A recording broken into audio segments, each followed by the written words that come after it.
गायीला राष्ट्रमाता घोषित करा अशी मागणी चक्क एका काँग्रेसच्या खासदारानं लोकसभेमध्ये केली आहे आणि या मागणीमुळे गुजरातमधील काँग्रेसच्या एकमेकांवर खासदार गेनिबेन ठाकरे चर्चेत आलेले आहेत। तर शंकराचार्य स्वामी अविमुक्तेश्वरानंद सरस्वती यांचा पदयात्रेचा उल्लेख करत त्यांनी ही मागणी केली आहे। देशामध्ये गोवंश हत्येवर बंदी आणणारा कायदा आणावा अशी मागणी यावेळी त्यांनी केलेली आहे।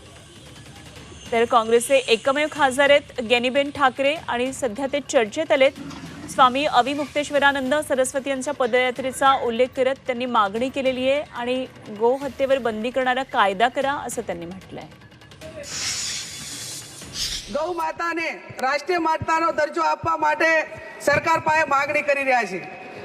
માનનીય અધ્યક્ષશ્રી, ગૌ માતાને રાષ્ટ્રીય માતાનો દરજ્જો મળે અને ગૌ વંશ ઉપર હત્યાનો પ્રતિબંધ આવતો કાયદો એ લોકસભામાં લાવવામાં આવે એવી હું માગણી કરું છું।